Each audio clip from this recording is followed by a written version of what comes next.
اللہ تعالیٰ علیہ وسلم کے غلام مولا علی شیر خدا، ابن ماجہ کی روایت ہے، حضرت علی شیر خدا فرماتے ہیں کہ نبی پاک علیہ الصلوۃ والسلام 2 جانور ذبح کرتے تھے۔ خود حضرت علی کی جب باری آئی تو انہوں نے بھی 2 فرمائے۔ تو صحابہ نے پوچھا کہ علی 2 کیوں، 2 کس لیے؟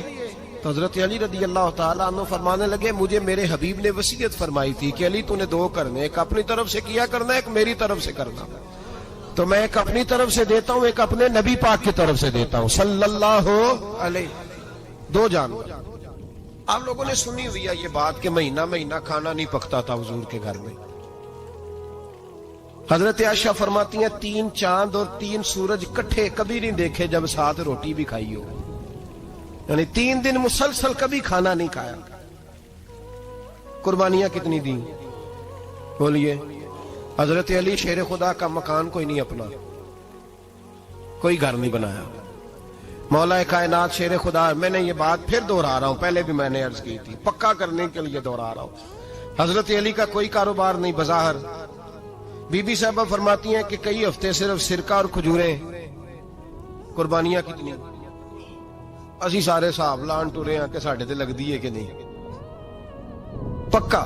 اور پھر جب بات ہوتی ہے دینے کی تو ماحول اور ہوتا ہے، جب لینے کی باری ہوتی ہے تو ماحول اور ہوتا ہے۔ قربانی واجب ہے اس شخص پر جس کے پاس 52.5 تولے چاندی یا 7.5 تولے، لیکن میں 7.5 تولے والا فتویٰ نہیں دیتا، میں 52.5 تولے چاندی والا فتویٰ دیتا ہوں، اس لیے کہ 52.5 تولے چاندی تو شاید تولہ یا 1.5 تولہ سونے کے برابر ہی ہو جائے، ٹھیک ہے نا جی؟ تو 7.5 تولے سونا 50-60 ہزار روپیہ جس آدمی کے اکاؤنٹ میں موجود ہے وہ قربانی کرے۔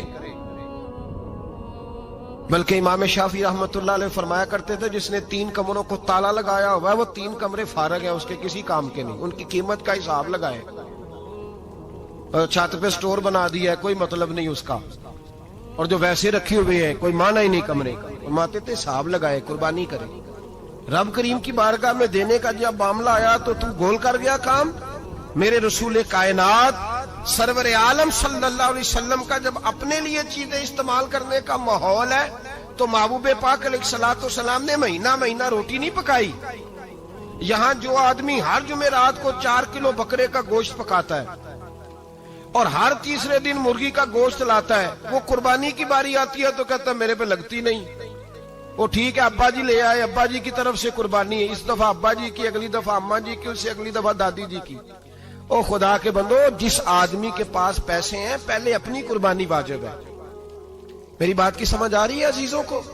جو آدمی صاحب استطاعت ہے پہلے کس کی قربانی کرے گا؟ وہ کمائی کرتا ہے، اس کے اپنے اکاؤنٹ میں تنخواہ آتی ہے، ابا جی کے اکاؤنٹ میں نہیں آتی۔ اس نے اپنا بینک بیلنس چوری بھی رکھا ہوا ابا جی سے۔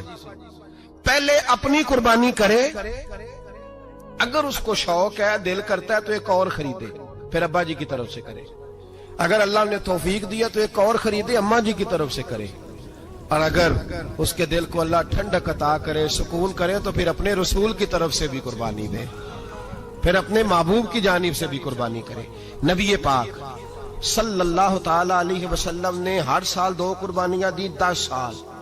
کل کتنی ہوگی 10 سالوں میں بولیے؟ اور جب حضور حج کرنے گئے نبی پاک نے 63 اونٹ ذبح فرمائے۔ ایک اونٹ میں کتنی قربانیاں ہوتی ہیں؟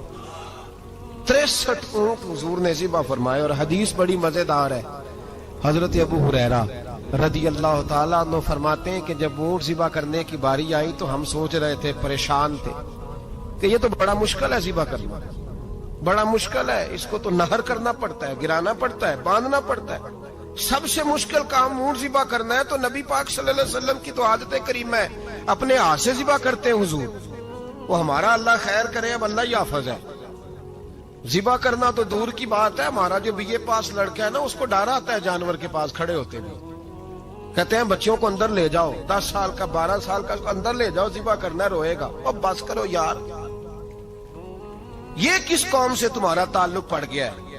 ہمارے تو 12 اور 14 سال کے معوذ اور معاذ ابو جہل کی گردن کاٹ کے رکھ دیا کرتے تھے، اور تو بچہ بکرا ذبح کرنے سے ڈرا رہا ہے؟ اس کو کھڑا کر لا کے، قربانی تو جہاد کی ٹریننگ ہے، وہ کھڑا کر، اس کو کہا بیٹا یہاں کھڑا ہو، اللہ کے رستے میں بکرے کی گردن کاٹنی ہے. اگر کوئی شخص خدا رسول کے دین کی مخالفت کرے, کفر کا جھنڈا اٹھائے, تو اس کی گردن بھی کاٹنی ہے. یہ ٹریننگ ہے بچوں کے لیے. یہاں عجیب ماحول ہے, ڈر لگ رہا ہے, پیچھے ہٹ جاؤ. اور جس صاحب کی قربانی ہے وہ بھی کوئی 1.5 کلومیٹر کے فاصلے پہ کھڑے ہیں, دور کھڑے ہو کے دیکھ رہے ہیں. نفیس ہی بڑے ہیں جناب, لطیف ہی بڑے ہیں. کپڑوں کو کوئی قطرہ خون کا لگ گیا تو بڑی مصیبت بن جائے گی. اور امیر آدمی اس کا تو گھر کسائی نے خود فون کیا ہے کہ صاحب سب سے پہلے میں آپ کے گھر آؤں گا. اس کو پتہ ہے کہ منہ مانگی قیمت ملے گی. مہربانی فرمائیں, قربانی میرے رسول پاک صلی اللہ علیہ وسلم سے زیادہ نفاست والی طبیعت کسی کی نہیں. صحابہ کہتے ہیں اتنا حسین محبوب کا انداز تھا کہ کبھی کپڑوں پہ مکھی بھی نہیں بیٹھی تھی. اور حضور سے ہم سلام لیتے تھے, دست مبارک چومتے تھے تو ہمارے ہاتھوں سے کستوری کی خوشبو آنے لگتی تھی. اور فرماتے ہیں نبی پاک کا ہاتھ یوں ہوتا تھا کہ برف بھی اتنی ٹھنڈی نہیں جتنا پیارا حضور کا ہاتھ ٹھنڈا ہوتا تھا. پھر بھی حضور دست مبارک میں خنجر پکڑتے, جانور کو لٹاتے اور اپنی طامت کو سمیٹتے, اور اللہ کے حبیب گھٹنا رکھتے اس کی گردن پر, اور بسم اللہ اللہ اکبر کہہ کے ذبح فرماتے. حضور خود دست مبارک سے. تو اتنا زیادہ نازک مزاج ہو گیا ہے کہ اب یہ والی سنت ادا کرنا مشکل ہو گیا تیرے لیے. 63 اونٹ ہیں. اور صحابہ کرام علیہم رضوان فرماتے ہیں کہ حال یہ ہے ہم سوچ رہے ہیں کیسے ذبح کریں گے, کیا کریں گے, کیسے گرائیں گے. اور نبی پاک صلی اللہ علیہ وسلم کہتے ہیں ہم ابھی سوچ میں ہی تھے کہ حضور نے چھری پکڑی. خنجر جب حضور نے اٹھایا تو فرماتے ہیں اونٹ دوڑتا ہوا آیا اور نبی پاک کے سامنے آ کے لیٹ گیا. فرماتے ہیں اللہ کے رسول نے بسم اللہ اللہ اکبر کہہ کے ذبح کیا. اس نے ٹانگ بھی کوئی نہیں ہلائی, پیر بھی کوئی نہیں ہلایا. وہ کسی شاعر نے بڑی عجیب بات کہی تھی. اس نے کہا پھنسی جو دام میں بلبل تو لگی یوں کہنے, کرے گا قتل کیا تو نے جب اسیر مجھے, کباب شمع کے شعلے پہ کیجیو سیاد, شکل گل نظر آئے دم اخیر مجھے.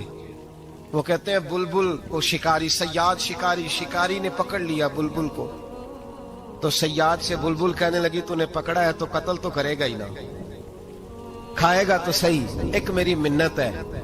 شکاری کہنے لگا وہ کیا؟ تو بلبل کہنے لگی جب تو مجھے ذبح کرے نا اور پکائے تو مجھے پھول سے بڑی محبت ہے. اس طرح کرنا, کوئلے اتنے زیادہ دہکانا, اس قدر زیادہ آگ جلانا کہ ان کی شکل گلاب کے پھول کی طرح سرخ ہو جائے.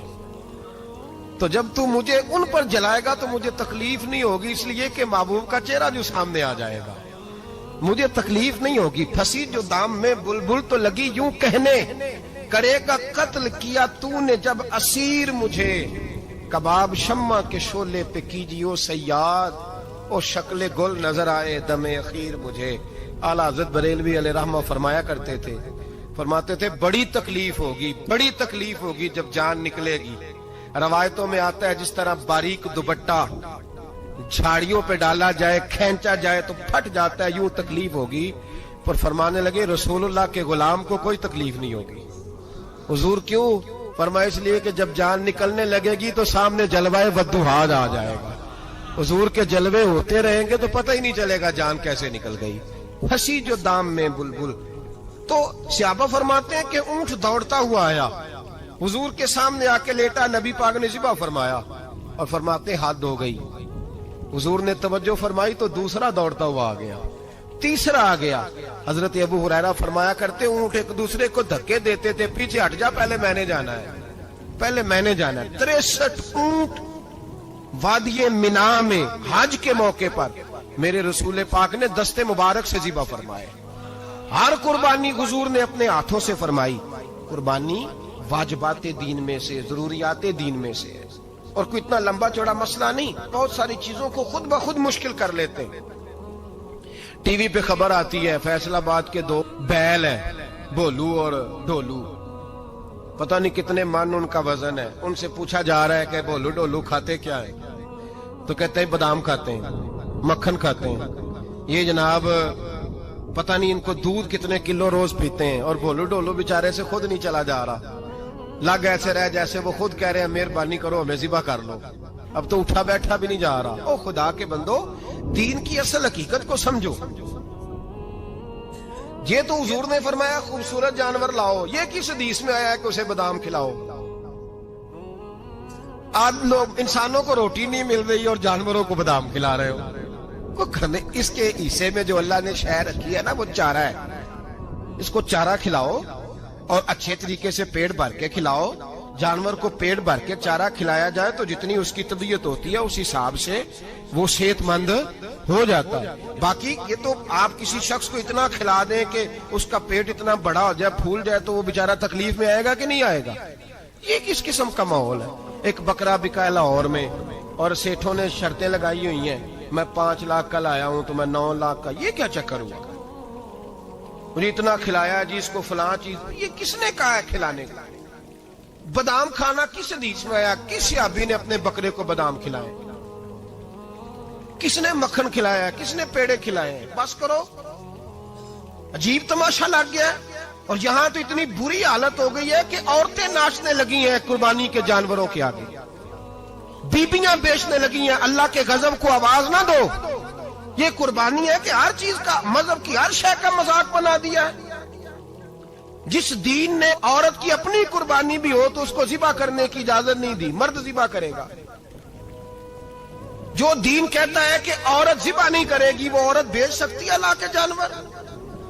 یہاں جس کا میں نے رمضان میں بھی کہا تھا، پھر بات دہراتا ہوں، سارا سال ناچتے گاتے ہیں اور عید کا موقع آتا ہے تو 2-4 مولوی بٹھا کے وہ دین سکھانا شروع کر دیتے ہیں۔ کوئی پتہ ہی نہیں، کوئی خبر ہی نہیں۔ جس بوتل میں کل تک شراب بک رہی تھی اسی میں دودھ پلاؤ گے؟ جس برتن میں کل تک پیشاب تھا اس میں آج لوگوں کو شہد پلاؤ گے؟ بس کرو، یہ مذاق نہیں، یہ رسول اللہ کا دین ہے۔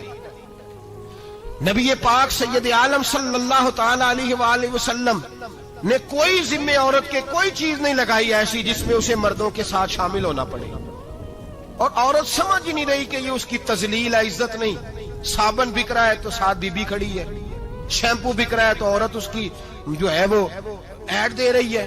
یہ عزت ہے عورت کی؟ رسوا کر دیا تم نے ہر شے میں عورت۔ اب قربانی کا جانور بھی بی بی بیچے گی؟ غیرت کہاں گئی اس قوم کی؟ میرے رسول پاک سرور دو عالم صلی اللہ تعالی علیہ وسلم کو کسی نے آ کے کہا فلاں قبیلے کے لوگوں نے عورت کو سربراہ بنایا ہے، عورت کو آگے لگا لیا ہے، فرمایا تباہ ہو گئے وہ لوگ، انہوں نے عورتوں کو اپنے آگے پیشوا بنا لیا۔ جس رب نے عورت کو نبوت نہیں دی، امامت کرنے کا حق نہیں دیا، کس چکر میں لوگ پڑ گئے؟ 5 لاکھ کا جانور کس لیے لائے ہو؟ 5 لاکھ کا تفاخر کے لیے، دکھانے کے لیے؟ تو اگر 50,000 کا 60,000 کا بھی جانور لاتا تو اچھا آ جاتا، اور 50,000 کا جانور لائے تو 5 لاکھ میں کتنے آتے ہیں؟ بولے تو 10 جانور ذبح ہوں گے تو کتنے غریبوں تک گوشت جائے گا، کتنے گھروں کا بھلا ہوگا؟ ہر چیز کا چکر الٹا کر دیا گیا ہے۔ اور یہ صرف حج کے لیے ہوتی تو میرے رسول پاک ہر سال قربانی نہ کرتے، اور میرے نبی پاک قربانی دینے کا حکم۔ ایک اور بات بڑی لوگ پوچھنے لگے، کہتے جی گائے کی ہوتی ہے، بھینس کی بھی ہوتی ہے کہ نہیں؟ چلو جی اب نئی بات نکل آئی، حدیث پاک میں لفظ آیا اونٹ کا، نبی پاک نے فرمایا بکرا 1 سال کا، گائے 2 سال کی، اونٹ 5 سال کا۔ حدیث میں لفظ آ گیا اونٹ کا۔ اب کو بندہ کہے پہلے بتائیں نر کا کہ مادہ کا، تو میں کدھر سے آپ کو حدیث نکال کے دوں جس میں نر بھی اور مادہ علیحدہ علیحدہ ہو؟ حدیث پاک میں ذکر آ گیا دمبے کا، مینڈے کا۔ اب باقی جو سارے جاگ رہے ہیں نا، اب غور فرمائیں، باقی ایک بکرا ہے، ایک چترا ہے، ایک دمبا ہے، ایک دیسی بکرا ہے، ایک پہاڑی بکرا ہے، تو علیحدہ علیحدہ لفظ کہاں سے نکال کے دیے جائیں؟ یہ ساری انواع ہیں، اقسام ہیں، نوع ہیں۔ اسی طرح بھینس بھی گائے کی ایک قسم ہے۔ امام اعظم ابو حنیفہ فرماتے ہیں النوع منہ، یہ اس کی ایک قسم ہے، نوع میں سے ہے، گائے کی نوع میں سے ہے۔ آپ عام لفظ بولتے ہیں تو کہتے ہیں بکرا چترا گائے بھینس، عام لفظ ہے نا۔ تو جب گائے کہہ دیا تو اب کو بندہ کہے گائے آیا تو پہلے بتائیں گائے تو ہے تو اس میں بیل شامل ہے کہ نہیں؟ تو گائے کی جتنی قسمیں ہیں نا، ہمارے محدثین بھینس کو گائے میں شامل کرتے ہیں۔ بھینس گائے کی ایک قسم ہے۔ تو نبی پاک صلی اللہ علیہ وسلم نے جب گائے کا لفظ استعمال کیا تو بھینس اس کے اندر آ گئی۔ تو اگر گائے کی قربانی جائز ہے تو بھینس کی قربانی بھی جائز ہے. اگر بیل کی قربانی جائز ہے تو کٹے کی قربانی بھی 100% جائز ہے. اس کے اندر 7 حصے ڈالے جائیں گے, اسے قربان کیا جائے گا, یہ جائز ہے. اگر آپ صریح لفظ نکال کے دکھانے کو کہیں گے تو پھر تو بڑی چیزوں میں لوگ الجھ جائیں گے. پھر کیسے نکالا جائے گا خسی کی جائز ہے کہ نہیں, جو خسی نہیں اس کی جائز ہے کہ نہیں, فلاں کی. تو ان تفصیلات, ہاں بہت ساری چیزوں کی تفصیلات حدیث میں ہیں لیکن ساری چیزوں کی موجود نہیں. اس لیے میرے عزیز یاد رکھیں, بھینس کی قربانی بھی ہوگی, گائے کی بھی ہوگی, بیل کی بھی ہوگی, کٹے کی بھی ہوگی. جن کی نہیں ان کی نہیں. ہم نے کبھی کہا ہرن کی قربانی بھی ہوگی یا مرغی کی قربانی بھی ہوگی. تو حدیث مبارکہ کے اندر جو چیزیں موجود ہیں ان کی جتنی اقسام ہیں ان سب کی قربانی کرنا ہاں جائز ہے. اور میرے نبی پاک صلی اللہ علیہ وسلم نے فرمایا جانور خوبصورت ہو, لنگڑا نہ ہو, کانا نہ ہو, زخمی نہ ہو, خوبصورت جانور لاؤ, اس کو لا کے ذبح کرو. لوگ کہتے ہیں چلو اتنے پیسے اللہ کے راستے میں دے دیں, تو یہ کافی نہیں کافی. مسلم شریف میں, بخاری شریف میں میرے نبی پاک سید عالم صلی اللہ تعالی علیہ وسلم نے فرمایا 10 ذی الحج کو اللہ کی نظر میں ابن آدم کا سب سے پسندیدہ عمل. لیکن نا 10 ذی الحج کو, کل 10 ذی الحج ہے تو بڑے کام ہوں گے. فجر کی نماز بھی ہوگی, تکبیرات تشریق بھی پڑھی جائیں گی. آج فجر سے شروع ہو گئی نا, 9 کی فجر سے لے کر 13 کی عصر تک تکبیرات تشریق پڑھی جائیں گی. اللہ اکبر, اللہ اکبر, لا الہ الا اللہ واللہ اکبر, اللہ اکبر وللہ الحمد, اللہ اکبر, اللہ اکبر, لا الہ الا اللہ واللہ اکبر, اللہ اکبر وللہ الحمد, اللہ اکبر, اللہ اکبر, لا الہ الا اللہ واللہ اکبر, اللہ اکبر وللہ الحمد. کوشش کریں جب بھی پڑھیں 3 بار پڑھیں. تکبیرات تشریق بھی پڑھی جائیں گی, فجر کی نماز بھی کل ہوگی, عید کی نماز بھی ہوگی, لوگ اور بھی کوئی ذکر اذکار کریں گے. لیکن میرے نبی پاک صلی اللہ علیہ وسلم نے فرمایا 10 ذی الحج کو اللہ کو اپنے بندے کا جو کام سب سے زیادہ پسند ہے وہ یہ ہے کہ وہ اللہ کے راستے میں جانور کا خون بہائے. حالانکہ نمازیں بھی ہیں, اذکار بھی ہیں, تکبیرات بھی ہیں, سارا کچھ ہے, پر اللہ کو سب سے زیادہ کیا پسند ہے؟ جانور کو قربان کرنا. یہ اللہ کو بڑے خوبصورت لفظ نبی پاک علیہ السلام نے فرمایا قربانی کا جانور قیامت کے دن اپنے سینگوں اور کھروں سمیت آئے گا, اور جس نے قربانی کی ہوگی اس کی بخشش کروا کے اسے جنت میں لے کر جائے گا. تو فرمایا ابن آدم کا سب سے پسندیدہ عمل یہ, سب سے پسندیدہ, کہ وہ 10 ذی الحج کو قربانی کریں, کوشش کریں خود ذبح کریں اپنا جانور. یہ حضور کی سنت ہے. یہ نہ ہو سکے تو نبی پاک صلی اللہ علیہ وسلم نے اپنے ہاتھوں سے ذبح کرنے لگے حضرت فاطمہ کا جانور. تو فرمایا فاطمہ ادھر آ کے اس کے پاس کھڑی ہو جاؤ, میں تمہارا جانور ذبح کرنے لگا ہوں. اپنے جانور کے پاس کھڑے ہوں. میرے جو بھائی ذبح کرنے کا کام کرتے ہیں نا, قصاب ہم کہتے ہیں, سارے قصاب نہیں ہوتے, بہت سارے لوگ یہ سعادت حاصل کرتے ہیں اور بڑی نیکی کا کام کرتے ہیں. اللہ انہیں بڑی بہترین جزا عطا فرمائے گا, بڑا خیر کا کام کرتے ہیں. لیکن چونکہ رش ہوتا ہے ایسے لوگوں کے پاس, تھوڑی جلدی بھی ہوتی ہے, پہلی تو کوشش کریں تکبیر خود ڈالیں. یہ نہیں ہو سکتا تو قریب کھڑے ہوں. ہمارے ہاں ایک رواج یہ بھی ہے کہ 2 بندے ہاتھ رکھتے ہیں, ذبح وہ کر رہا ہوتا ہے تو جس کی قربانی ہوتی ہے اس کو کہتے ہیں تو بھی ساتھ ہاتھ رکھ. ہوتا ہے نا جی بہت ساری جگہوں. اب حکم یہ ہے شریعت اسلامیہ کا کہ جب جانور ذبح کریں گے تو پڑھیں گے بسم اللہ اللہ, بسم اللہ اللہ. ہاں نبی پاک صلی اللہ علیہ وسلم نے لمبی دعا پڑھی, صحابہ بھی لمبی دعا, انی وجہت وجہی للذی فطر السماوات والارض حنیفا وما انا من المشرکین, یہ بھی پڑھا. اور پھر میرے رسول پاک صلی اللہ علیہ وسلم نے یہ بھی کہا کہ اللہ میری طرف سے قبول فرما, میری امت میری اہل بیت کی طرف سے قبول فرما. صحابہ جب جانور ذبح کرنے لگتے پہلے یہ دعا پڑھتے, پھر کہتے اللہم تقبل منا کما تقبلتا خلیل کا ابراہیم علیہ السلام وتقبلتا حبیب کا محمد صلی اللہ علیہ وسلم, اے اللہ ہم سے بھی قبول فرما جیسے تو نے حضرت ابراہیم سے قبول فرمائی اور جیسے اپنے حبیب حضرت محمد صلی اللہ علیہ وسلم سے قبول. یہ ساری دعا پڑھیں. اور جب جانور ذبح کرنے لگے تو پھر پڑھیں بسم اللہ اللہ, بسم اللہ اللہ. اچھا 2 آدمیوں نے ہاتھ رکھا ہوا ہے, 2 آدمیوں. اب اگر ایک نے بھی نہ پڑھی بسم اللہ اللہ اکبر تو جانور حلال نہیں ہوگا.